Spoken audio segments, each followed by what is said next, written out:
Introducing Pretty Girls Love Real Estate. Stories of everyday women breaking barriers and building wealth through real estate. Let's get it. Boss. BOSS.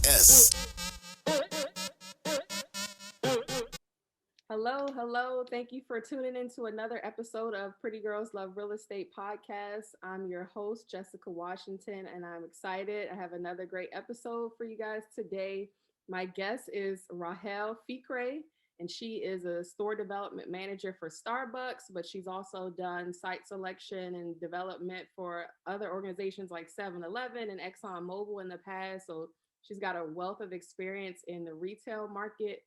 So I want to, get all of her knowledge and wisdom today, and then, get her opinion of what the state of the retail market will be moving forward. But first and foremost, Rahel, thank you so much for joining me. How are you? Good. Thank you for having me. Of course. Thank you so much. So first and foremost, how did you even get started? How did you get interested in real estate? So I gosh, it's always whenever I tell this story, I have to tell my brain, like, just try to, tell it in a concise way, because I fell into it, to be honest with you. So it wasn't anything where, when I was younger, I looked to real estate and said, oh my God, that's the field I want to go into. I think I just kind of navigated a career that brought me to real estate, but I've always, in hindsight and looking back, I've always had some level of interest in real estate. I just didn't know it was called like real estate development or anything of that sort. Because I can only go by what I knew in front of me. So if I saw anybody doing real estate, it was really on the retail home buying side or renting side. Either we were moving, from one place to another, or we're purchasing. My dad was buying a first time home, and that's really what I thought real estate was. Mm-hmm. So I didn't major in it. I majored in business, but I came out of college, in mid to late 90s. I can't remember, like 95, 96.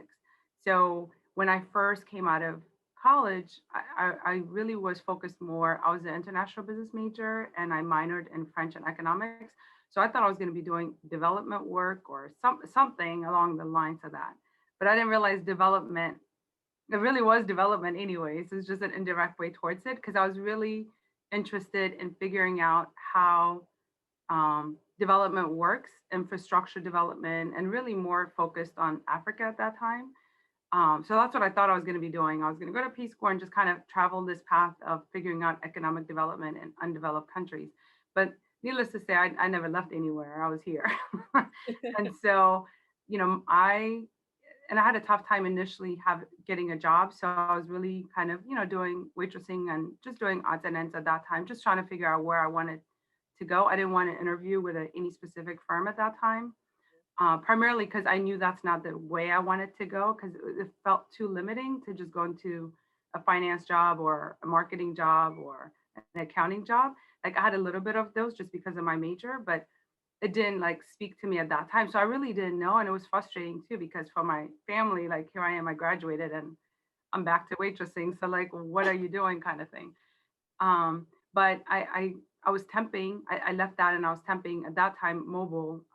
And while I was temping, I was getting kind of small little exposure to what people were doing in a sense. But again, nothing to do with real estate. I was on the support side of the marketing team per se. And they were starting this program, which was a sales and business consultant program, where it was a 6-month training program. You go through this program and you don't even know where you're going to be assigned. You pick your top 3 areas you want to be at. And then, the hope was you'll get this geography, and then you start working kind of on the operational and the marketing side of gas station at that time. So I finished the program and I listed where I wanted to move. And you had your top 3 that you want and the 3 that you didn't want. So I put I put California, and I put all these dreamy states I wanted to go to. And the least that I wanted to go to at that time was New York, anything on the East Coast, because this is where I've lived. And sure enough, I got New York as my geography. So originally I had the Bronx, in Westchester County, and I was working just on company-owned stores. So at that time, they had a split way of kind of serving gas stations. Some were owned by the corporation itself, and some were franchised out. So I was on the corporate side. So I was counseling kind of the managers and literally just doing the operation side. I managed the managers of the gas station, if that makes sense. So I did that for about a year and a half or so. And then I got promoted and I went on the franchising side and I went to Brooklyn.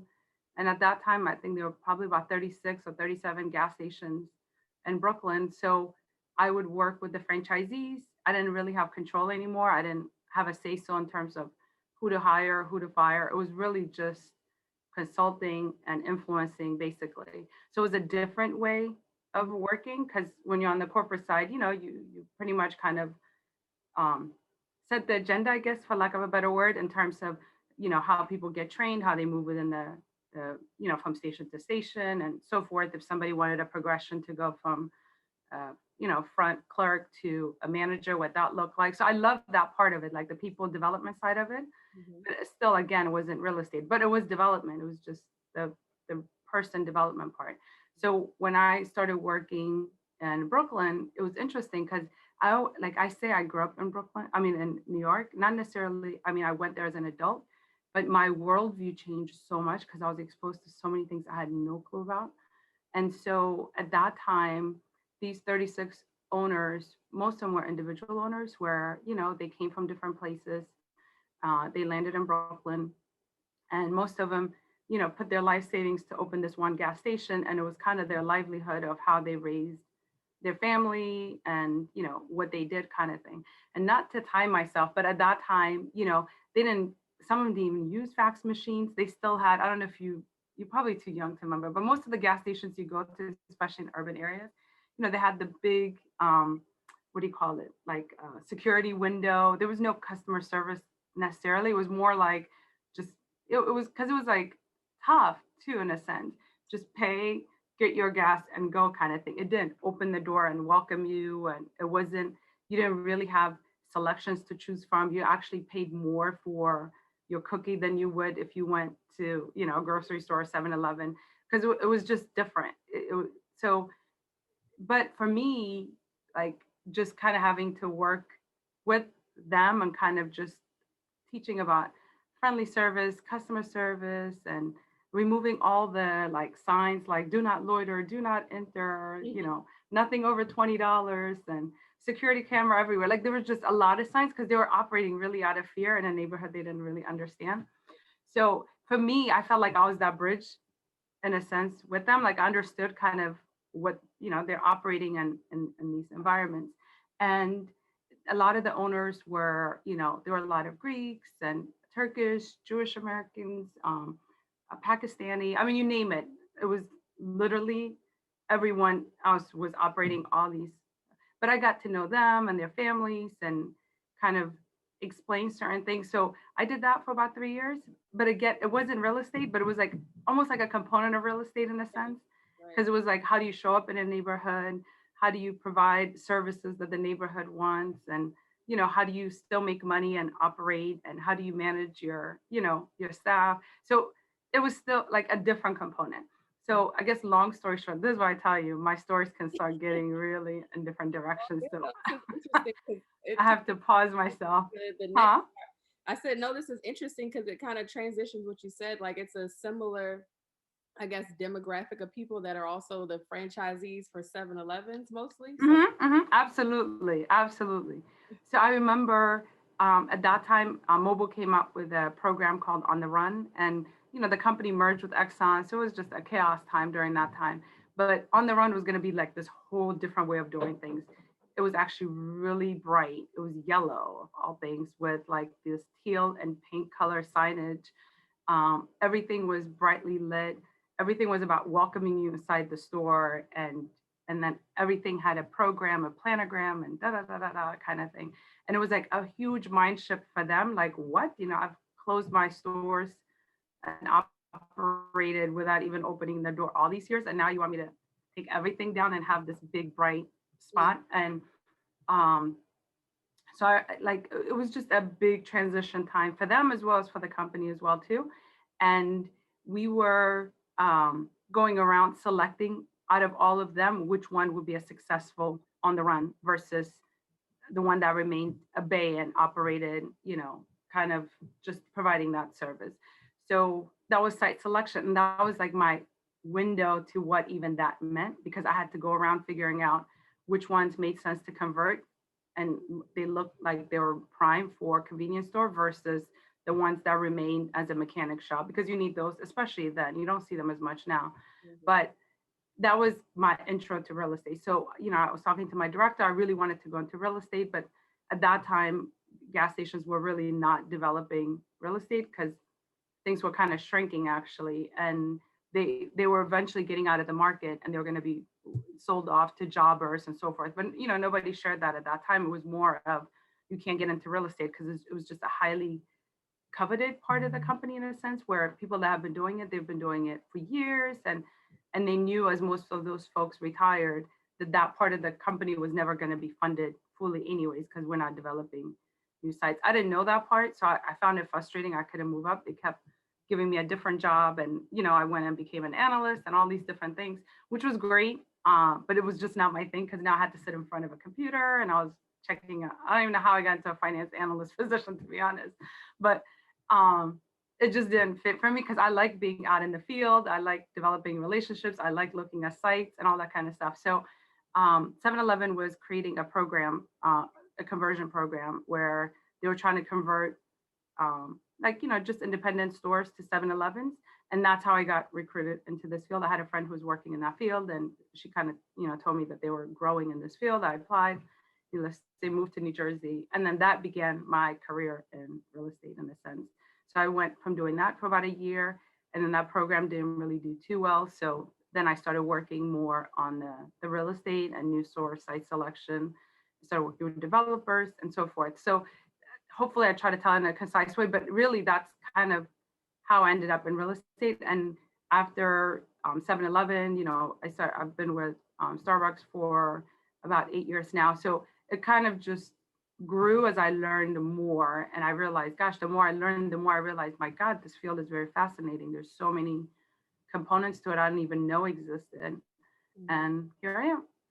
That's a good, I guess, story of how you entered the industry, because a lot of people ask me, how can I get into commercial real estate, especially people that, they still want to have like a check, like a 9-to-5, like a steady income. Because the easiest way is to get in is to be a broker, but that's like eat what you kill. Everything is kind of inconsistent. So I always tell people, like, if you can get in with an organization that's specifically in commercial real estate, or you can get with a company where you can get some kind of marketing role, or on the ground level where you're still working with deals, like on a supportive kind of level, and then you can kind of wheel your way into doing more of the specific real estate stuff at some point. So that's what I tell people. That's very smart, honestly, because I think like people think, and nothing wrong with, there's a lot of programs out there in a sense, but it depends. Like there's a lot of me for every other retailer that's out there, because somebody has to go find the sites and work with brokers and so forth. And yes, I think the brokerage part is definitely a great avenue for people that love real estate. But if you really want to do the tenant side as well too, yes, maybe the position that's currently open may not be the real estate section of it, but you can start within the organization and kind of find your way how to get to the real estate side. And it only makes you that much stronger in a sense, because now you understand the operational component or whatever component got your foot in the door in that organization, and then work your way towards the real estate side. So I want to ask you a little question, like a little off, not specifically about real estate, but just about franchises in general. Sure. I'm sure it's going to change, over this course of time, but what are some ways that people can get involved as a franchisee, especially if you're, new to being a business owner? You might not have a bunch of capital in the bank. Are there programs that kind of get you to transition to get to that point? Sure. I would tell you, always do your homework, whatever you want to franchise. I mean, there's a lot of franchise out there. And if let's say you're leaving the corporate world, or you're even new, out of school, and you really want that entrepreneurial side, and you really don't want to just strike out on your own and go open, Joe's, I don't know, deli or anything like that. Um, Franchising is a great way to do it. I think some of the things I would caution, and it's been a while since I've been in the franchising world, but some of the things I would question or just stress on the franchising side is one, before you select which franchise you're going to go through, really do your homework and make sure you love the mission and the value and the brand, and interview the people that are, in that franchise in a sense, because it's like a marriage. It's very hard to get out of once you're in it. And you really have to be aligned so much with the organization and the brand that whatever you're being asked to do to be a franchisee, it's almost like you have to really believe it. Because if you don't, and you go in, and let's say, you want to open a 7-Eleven, you don't want to do your own independent convenience store, but you really are very entrepreneurial, you like to take risks, you like to try new things, you want to move stuff around and create new SKUs and new items that you want to bring into your store, then opening a 7-Eleven is not for you, because you have to follow the guideline of that company. You can't decide, hey, I'm going to sell, I don't know, VCRs and all these different things. Like, you have to follow literally, because at the end of the day, you bought onto the franchise. So if a customer is walking into your store, it should be no different than another store that they walk into in another part of the country. So that's the first step, because I think everything else after that gets easier, because once you're kind of aligned, then you get to meet the people, you understand who these folks are, because again, you got to be married to them in terms of how they operate and it's a lot of connection, meaning that you're buying your product, you're carrying the brand, you're training your people, you're putting them in uniforms, you're following this protocol of this franchise. So you're an independent owner, but you're also an extension of that organization. So yeah, I would definitely caution to make sure you do your homework. For sure. Okay. So I want to talk about Starbucks because I love Starbucks as a company. One, what's been your experience there so far during the store development, and then obviously during the pandemic, they've been investing a lot of money into changing like a lot of the floor plans for some of the locations, adding drive-throughs heavily in a lot of markets. So, what's your experience and what's some of the things that you're seeing in terms of store development going into 2020, 2021, and beyond? Sure. No, that's a great question. So I'm unfortunately I'll limit in terms of how I answered, primarily because I'm kind of here as an independent person, kind of talking about myself. So I'm very cautious, especially if I work within the organization, to make sure that I'm answering it just basically from my own experience, not necessarily that I'm speaking on behalf of the organization. Because it's a large company. We try different things just to make sure we're relevant and that we're doing the right things by our customer base and the brand. But in a limited way, I'll answer your question in the sense, yes, we're still growing. And even through the pandemic, your customers are the ones that kind of give you the feedback in terms of how you're doing. So if, if any crisis comes, whether it's kind of, power outage or earthquake or pandemic or anything like that, and your customers still find a way to come to you and want to purchase your product and believe in your product, then, that's your scorecard, I guess you can say. So I guess I'll answer from that way, in a sense that, we're still in it. I was going to say we weathered the storm, but we're still in the pandemic in a sense. I know sometimes it starts feeling like it's not. But so that's been a great window in a sense. And in terms of just our leaders and how we show up and how we continue to do work, we spend a lot of time just making sure we do all those things. But and we're still, growing and looking at sites and being selective and ensuring that we can open the right stores in the right locations and that we show up properly. And we revisit our stores just to make sure that whatever we're learning through the pandemic or any other crisis, that it shows up in how we design and reflect in our stores. Okay, so I want to shift more to a personal question. And on this show, we always talk about the challenges, especially being women in a really male-dominated industry. So what's some of your experience as far as challenges you face as a woman of color throughout your real estate career? Sure. I mean, I would say it's not easy because you do face it, and sometimes I would say whether it's intentional or unintentional, it doesn't matter when you're on the receiving end of it. So at some point, it's almost like you have to have like the mindset of not being derailed by it, because it's very easy to get frustrated or derailed when you encounter certain things, especially when you believe in what you're doing and the person on the receiving end may not even understand what you're saying, not because you're not saying it articulately or not the right thing, but in their mindset, they just think you're too young or too this or whatever it may be. So, and we all have biases, to be honest. So even if it's unintended, you have a way of just thinking the world operates a certain way, and certain people that look like this are here and certain people that look like that are there. It's there whether people acknowledge it or not, in a sense. And it may even be somebody that looks like you as well too. So it's not a white person versus a black person. It could just be a perception that somebody has of you because of your age, especially when you're young. I was very young when I came into just in this side of the field, and I worked with a lot of people that really didn't look like me. So regardless of what industry you go in, I mean, I went from the corporate gas station side to the franchising side to the operation side, and then to the real estate side. So those things exist wherever you go in some sense. And so one, I think, is to figure out a way to not personalize it, if that makes sense. It's almost like you have to remove certain things where somebody else's perception doesn't define who you are. So, you just, or look at it as an opportunity to show up even better, to say it even better.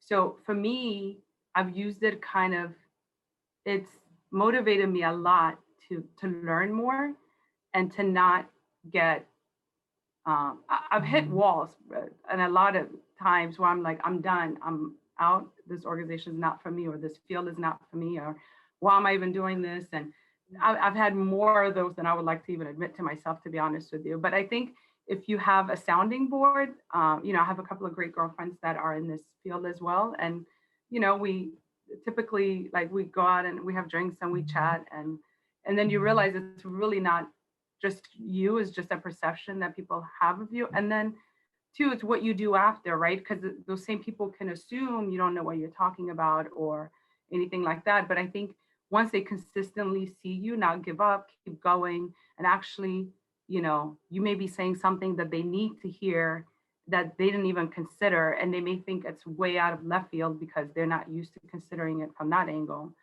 And then you start realizing, oh my God, like she has value, or, she's actually saying something that makes sense. And when you get to that side, to really not have an ego in some sense, to really still be an individual, because sometimes people's tendency is now to use you as a way to paint a picture of like, oh, then all people are like it. You know what I mean? Either end, I don't want to be part of that in a sense. I want to just continue to show up as me, and because my experience is different than somebody else's experience, and I don't want my experience to either hinder anyone else or make other assumptions. You know what I mean? Right. But I do also, I say that with the same token of having a greater responsibility in terms as you continue to move within any organization that you're in, that you open doors for people, as they come behind you, because it's not, I don't know if you got a chance to see it, but Lori Rosen, who I used to work for in the Florida market, since you're in Florida, you might know her, but she organized this panel discussion with 6 of us talking in terms of our journey. And it was awesome just listening to everybody's journey. But the one thing that was consistent was how difficult it was to break through and create an opportunity. And each one of those people that spoke, they just talked about how long it took them to connect the dots, or to try this, or for somebody to tell them, oh, you're not ready yet, or anything like that. So it's definitely a reality that exists, but I guess it's just how you navigate through, whether it's partnering up with somebody or taking a lesser role and working your way up, or, and not giving up and just keep going. Because at the end of the day, when you give up, like, everybody loses, even the organization loses, because they need your voice. If everybody looks the same and is talking the same and doing the same thing, you have a lot of blind spots you don't even realize. So there is definitely a benefit to being persistent and kind of staying and traveling a path, regardless of, what may or may not be. Sure. And it's so important, like you said, that one, have good mentors, and then also you being the one to help reach back to somebody else and open the opportunity for them. And that helps transition to another thing. Like, it's important to have a safe space where, people that are like us or from the same communities as us can really like share our experiences together and how to navigate this industry. And that goes to something you facilitated a couple of weeks ago, which I thought was awesome, was like a Black people in commercial real estate chat just on LinkedIn that evolved to a Zoom call, which was phenomenal. And I was definitely humbled to be a part of it. So thank you for putting that together. Um, what are some other, I guess, diversity initiatives that you're seeing or that you're a part of now that are really kind of making some strides in real estate? There's actually a program called REAP, Project REAP. Actually, they extended their deadline, so you can just share it with your team, I think to February 26th. I didn't go through that program, but, because it didn't exist, well, at least to me, I wasn't even aware of that program, so I kind of had to navigate the way that I did. But I've met a lot of incredible individuals that really transitioned between organizations. So meaning they were either, an attorney, they were on the mortgage side or anything else, and they really wanted to get into real estate. That training, it's more an exhilarated training, and it's for people of color, and it's really, I've seen primarily not just African Americans, Africans as well as Hispanics that have gone through that program, and it's an awesome program because for the people that come out from that program, it gives them like an exhilarated way of seeing all these different avenues. And I think some of the teachers are people that are already in the field or have been in the field. So definitely, I would share that with your, with your audience to see if there's a way to kind of bridge between industry, because there's certain things that are very transferable. So you could be very knowledgeable in the mortgage industry, you could be very knowledgeable as an attorney or whatever way you've navigated another career, and now you're trying to get into real estate. And it's not fair to start right back up at the bottom. It takes such a huge pay cut. Now you're going to have to work that much harder to catch up to where you were. So there's got to be like a mechanism that allows you to transfer an industry and come into real estate. And your wealth of knowledge in whatever industry you're in can actually, it gives you an asset. So if you've kind of been on the mortgage side and have been looking at real estate transactions, for example, you only become a stronger real estate person when you have that, you know what I mean? And so that is a great one. I see a lot of younger folks that went and got their master's in real estate, which is awesome. I didn't go that route. I didn't get my master's in real estate, nor was that a big thing before. I think now it's gotten much more competitive. So in the sense that there's a lot more people investing in that. So I think that's one avenue, but I wouldn't say you need a master's in real estate to do real estate either, because a lot of the focus when you're in the master's program is on the development side. So it's almost like you're on the investment, the financial side of real estate. You're not really on the personal, the relationship, the negotiation, the street real estate, I guess, let me put it that way for lack of a better word. Yeah. You're not on that side. So if your passion is really negotiating real estate and, find site selection and so forth, then I wouldn't say go invest money in the master's program. Why? Because you're just incurring additional costs and you're still going to come out and be in a starting position. So now you have to pay back your student loan and do it, you really have to know why you're doing it before you do it. So that's why I think intermediary type of programs like Project REAP that allows you to kind of bridge, those are awesome. If you're younger and you're, finishing your college degree and you want to go and get your master's in real estate, I think that's great too. So I think you just have to find where you're at in your journey, if you're really early on or if you're a seasoned professional just trying to transition into this market. Yeah, I definitely agree with that. I feel like most master's programs give you like that high level, like if you want to be involved on the institutional side, then that's great. But if you want to be more on the investment, small level, like you said, out on the streets doing deals, I would definitely say the better route is to get with a mentor that's actively Oh, yes. and shadow them. And then for Project Reap, like anybody that listens to this show probably has heard this a million times. Like I always shout it from the rooftops. Like I'm Nice. a Reap alumni from the Oh, are you? yeah. Oh, From that's awesome. and then I've probably like at least 10 guests that I've had on the show are also Reap alumni. So we always talk about how great it is and how wonderful the network is. And like you said, you get a really accelerated view of many different topics and can it over a short period of time. So it's just phenomenal. Like 1,000% recommend. Like you said, the application deadline is extended Yeah. for them. So anybody out there listening, definitely check that out. All right, so let me just transition to the last segment of the show. This has been an amazing conversation. So the last segment of the show is called The Fabulous Four, and it's 4 questions I ask every guest. So whatever comes to your mind, just go for it. So the first question is, what's your favorite real estate book? You're gonna laugh at what I'm gonna answer, but I don't have one. And I really haven't read a lot of real estate books, honestly. I've skimmed through and I've looked at a few, and there's a couple, but most of what I learned is really just either through watching other people asking a lot of questions, and then bringing in myself into it, if that makes sense. I didn't really follow somebody's format in terms of even my negotiating style is different. And I think that's what makes real estate so dynamic in a sense, because people really want to model us saying, this is the way you do it, that type of thing. And I really don't. I think especially when you're negotiating with the landlord and you're on another side, it's very easy for it to kind of go sideways, and how you show up as a person, because at the end of the day, they're negotiating with a person. So that part I love so much, but so it's hard for me to recommend a real estate book.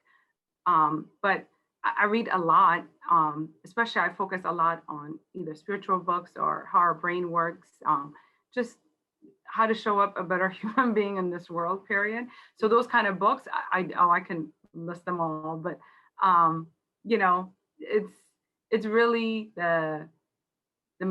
like we talk about it from real estate, but it's the same thing whether you're in a pharmaceutical place or whatever field that you're in, is like how to think, how to process information, how to think outside of the box in a sense. So anything like whether it's how our brain functions and how we show up as human beings, or spiritual, not necessarily religious, but spiritual components of your life in a sense, like when you do good will follow, like those kind of things, then it makes you even a better real estate professional or whatever profession you're in. Right. And I feel like a lot of real estate, especially if you're new to it and you're learning about it, a lot of it is mindset of developing, adapting to what is obviously possible. And just your personal development of having that confidence in yourself, having the emotional intelligence. And there's a lot of high lows with dealing with real estate. So is there any particular like a personal development or a mindset book or anything like that you could recommend? Sure. I read older books, if that makes sense. I know like right now, like it's like a very interesting time because like spirituality and science are kind of saying the same things. But I read books like that were written like even in the early 1900s. Like there's one called The Conscious Brain by Stephen Rose. It was like written way back. But a lot of the stuff he says, it's literally because science didn't catch on, because most of these people were like, they sounded like crazy people way back when. But my favorite one, if I have to, because I'm trying to think of all of them, there's a book called The Biology of Belief by Bruce Lipton. Okay. And I love that book, honestly. And I've heard him speak in person as well, but it's really like how much what you believe shapes the rest of your life. So a lot of people, spend time trying to sound this way, trying to look this way, and, whatever ways that they think is the right way to be to kind of advance. But if you really peel back and just look at what you believe, like, do you believe things are limited? Do you think you have to compete to get to what you want? There's not enough for everyone, so I have to figure out which way to get mine versus his ways. And he talks about it from a very scientific place, but he writes it in a way that's not so scientific because he's a scientist by trade. And he was labeled as somebody crazy because he challenged the science field back in the 60s when they're like, nope, this is the way it is. And now most of all these people that are kind of writing books about the brain, all that stuff, they're more now, but he said this way back. So yeah, I would recommend biology, I believe. There you go. Okay. Good. You got me to say one book because my brain goes in 100 places. No, I have to check that out because like I definitely believe in I love reading books about personal development mindset and like just transitioning into real estate. And as you continue to grow as a professional, like every level that you go, you kind of experience a little bit of imposter syndrome or am I really know what I'm doing? Am I good enough to be in these circles? Whatever. Oh my God, yes. You constantly yes. Yes, I'm actually glad you brought up imposter syndrome. See, like when I was, again, I'm showing my age again, but who cares? But like some of these labels didn't exist. Like, or at least I wasn't aware of them. Like all the labels that we have now, you know, I don't know, when somebody's ghosting you or like, you know, all these different, I can't think of them all of a sudden, but they're newer words in a sense. They really, at least I was not aware that imposter syndrome was something that existed, but it is. And then it's crazy too, because it's bad enough when you start questioning and criticizing yourself to say, do I belong here? Am I saying the right things? Do I know enough? And then it's even worse. Somebody else on the other side is kind of reflecting that for you. Now it's like a double whammy, you know what I mean? And so before you know it, you like shrink into spaces. And real estate is not one you can shrink. You really have to show up very powerfully because you're negotiating, you're fighting for things that you really believe in, and you're trying to make sure the deal is right, whatever organization you work for. So you can't show up and say like, oh, it'd be nice, can I, you know? So like if you have an imposter syndrome and you can't self-develop in a way where you, whatever it is, whether it's mentorship or friendships or books or anything else that helps you get out of your own head, it's tough to make it in this field. So yeah, I mean, I love that you mentioned it. It's absolutely a big thing, especially when you're transitioning into a career where you're constantly asking yourself, am I saying the right things and am I doing the right things? Definitely. Everyday struggle. All right. The second question is, what advice would you give to your younger self just getting started in real estate? Wow, I would have told myself, be patient. Because, you know, there's times where I got frustrated, but then, you know, something better came out of whatever that frustration was. So definitely be patient. And I would have risked more. Maybe, well, yeah. I mean, I took risks, but it took me a while before I would venture out and risk, so, you know, something like I left corporate America and I opened my own business. I tried to leave twice to open my own business, but I did it like freaked out the entire time I was doing it. Like, what the heck are you doing? Like, you know what I mean? Yeah. So I would have allowed myself to like make mistakes and even fail without having torturing myself. Like I had to do this and all that stuff. And needless to say, I mean, it still wasn't, it didn't go the way that I thought it was going to go. So I had to literally close down the store. But the amount of skills I got out of there, I can't even, it was almost like I paid to go to college without going to college. But in that moment though, it's like, you know, you feel like a failure, you know, you go through all that different stuff. So definitely be patient and be kinder to yourself. I would say those two the most. Okay. And take risks. Great. Not too many, but enough to kind of push you out of your boundaries. Yeah, measure risks. Yeah. All right. So the third question is, what topic in real estate do you personally want to learn more about? I think more on the development side. I've always kind of been on the retail part of it in a sense, but I'm in no rush, to be honest with you, because I love what I do now, because I get to see, I do work with developers and I get to see what struggles they go through in terms of identifying sites. It's a lot. It's a lot. I have a deep appreciation for what risks they take, and they get rewarded for it when it all turns out, but they don't always say all the ones that kind of went sideways and where they lost their money and their frustration. So definitely not one for the, you know, risk averse or pain of heart. So I'm not in that space in a sense. I'm on the tenant side, just kind of looking at what they go through, but I wouldn't mind learning more in terms of on the development aspect of it. But again, no rush. I'm good on this. All right, cool. So lastly, can you please give a shout out to another woman that's doing some great things in real estate? Oh my God, there's a lot. There's so much. So I would say I'll give shout out to Angel Robinson. I hope I didn't butcher her last name, but she's actually VP of real estate in Rite Aid, and it's not like we're such good friends. We connect. I actually kind of I know her because we kind of go to ICSC, and we always meet up, and I like her as just a person itself, much less her journey. I think she was also a product of REAP, but her journey, I mean, she was a very brilliant, lady. She was an attorney and kind of went into McDonald's and tried to work her way up. And then she hit a ceiling and they didn't really see the value that she was bringing. And she kind of moved on, went to an organization that did see the value in her. And then she, within a short period of time, was in another organization, running. She moved up the rank and was actually the top person in that field. And then when that, kind of when she was not done with it, but whenever she reached in that field, and now she's in a different space, just doing great things. So, I can't say specifically about her journey, but just watching her from the angle that I'm at, I appreciate her journey and her brilliance. She's a very brilliant person, just kind of navigating through, but not kind of getting stuck, because it's very easy to get stuck in one company and one industry and just kind of sit there and trying to wait until somebody sees you or somebody does anything for you. But she moves whenever she's hit that space. So I think that's very encouraging, especially for people that are in their field. And she could have stayed an attorney and kind of traveled down that path. So to jump out of one industry and come in and navigate the way that she did, I think it's pretty awesome.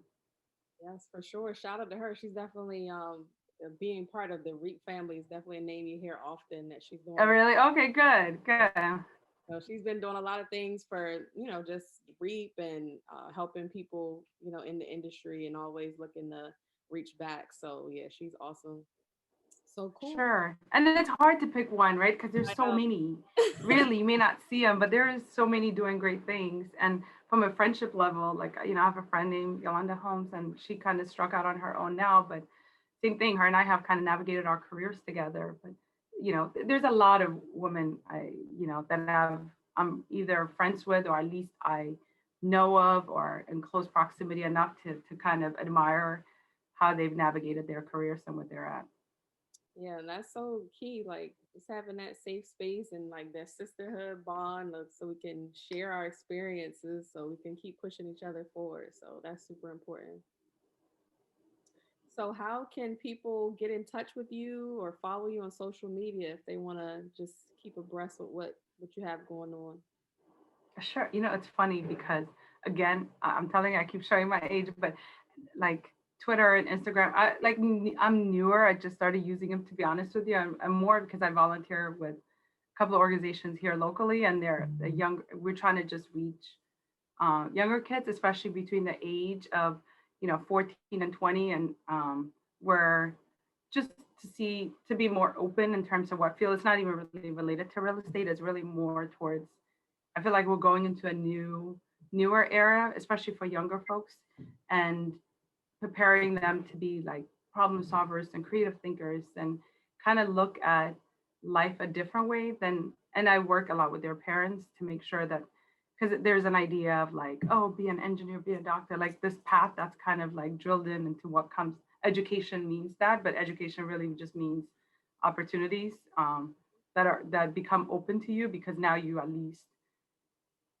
have the knowledge and the openness to explore. But I think we face so many great challenges, especially for younger folks. And I just see so many things because I do have a teenager as well. So I guess long story short, that's why I'm on the Instagram and Twitter, but I'm not active by any means. I'm more active where I just post stuff here and there.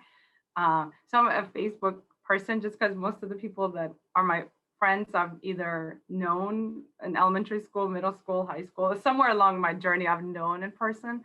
So I'm still new in the whole social media phase, but But I am on Instagram, as Rahelina13. So you can reach out to me there. But yeah, I try to kind of be behind the scenes. But more recently, I guess, I don't know, you do one thing and all of a sudden it kind of starts opening doors. So it's a little different than I've kind of been in my lane, just doing my own thing and raising my family and working. So, but it's awesome. I think this is the first podcast I've been on, so that gives you an idea.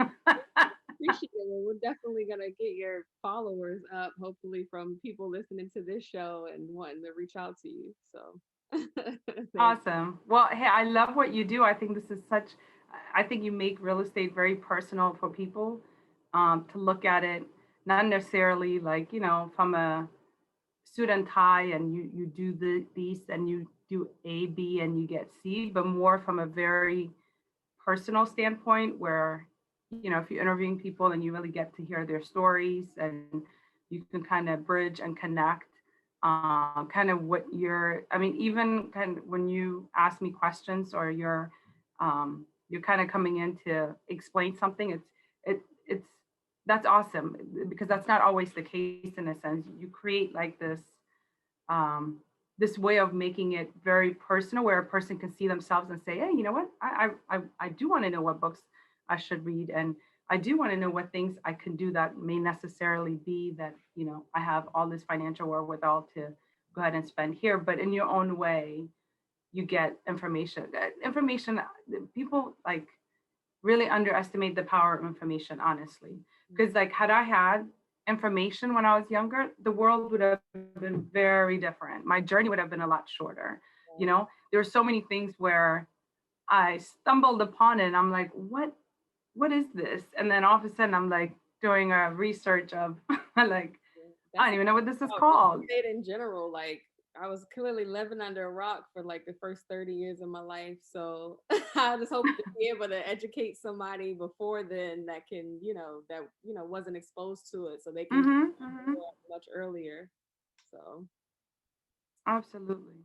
Yeah, I appreciate those kind words. Definitely looking to hopefully inspire somebody. And that's why I try to have people of all shapes and sizes and from all over the country. So somebody out there that didn't, know better about a specific area of real estate or didn't know that this was possible, whatever the case may be, they can, take some inspiration and hopefully want to jump in and do something. So thank you for those kind words. So any other last words of wisdom for the listeners out there? No, I think I would say, believe on yourself. And if you have even an inkling of a desire to do something different, you owe it to yourself to follow that inkling and venture out and try it. And if you don't, you can always come back and do what you were doing, but you'll just never live your life wondering, oh, I could have, should have, because that's the worst, right? You get near the end of your life, you realize, my God, I took the safest route possible to get here.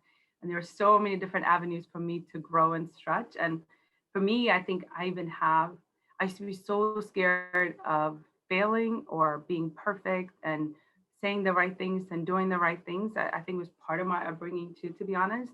But in hindsight, looking back, the one thing that's been my saving grace that has guided me through a lot of things is I learned to fail without failing, if that makes sense. So, every time I hit a wall, every time someone really frustrated me, every time I said, oh, I'm done, I'm leaving, or, I've had to close my doors down, or even as a parent, like you do one thing and realize, oh crap, I'm not doing the right thing here.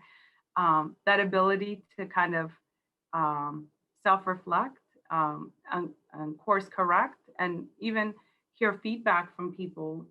And if you fail, so what? It doesn't mean it's the end of you, it's just the beginning of something else. So if there's any advice I give anyone, especially if, your listeners are more newcomers into this field or they're getting a sneak peek into this field is, it may be real estate, it may not be real estate, but there's just certain things.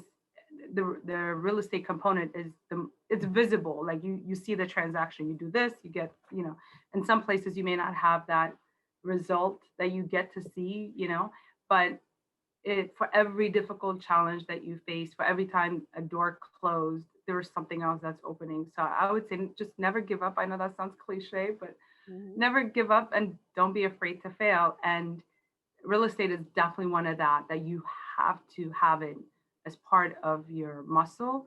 Otherwise you won't make it, because I can't tell you, because people will even tell you, don't fall in love with the real estate because that deal may never happen. It's not that you're a terrible person or you did a bad deal or you didn't know what you were doing. For every golden opportunity that comes to me, there's probably 10 that drained you financially, emotionally, physically, on every step of the way. So if you're coming into this field, like, a lot of the muscles you have to build are the people and yourself part of it. Because if you have all of that, then I don't think it's that difficult of an industry as people make it out to be. You can know every spreadsheet, every formula, what you need to do. You can read every book and all that kind of possible. But if you just don't have that ability to keep moving forward no matter what, and not get discouraged by every door that closes and everything that goes wrong, then you're going to make it far beyond your wildest expectations. So I definitely would say, if I part any words of wisdom, it will definitely be that. All right, love that. It's definitely an industry where that cliche, it's about the journey rather than destination. Right. You're like constantly learning something every day. You're constantly meeting Yes. There's stuff changing all the time. So it's like you can never be 100% expert when it comes to real estate. But that's part of the good thing about it. Like, there's always something new coming up. So Absolutely. And there's always an opportunity for you to get it right. So, like, you did a deal and you didn't think of something, and all of a sudden that deal kind of fell apart, and you're like, crap. But and you best believe you'll never forget it, and you'll incorporate that into what you do. So I'll give you a quick example. I always say, like, oh, my memory's terrible. I don't remember what I ate yesterday, da, da, da. But there's not one real estate transaction I forget, not one. And most of the ones that really stick in the back of my head are the ones where I learned something through a mistake or somebody's mistake or one or the other.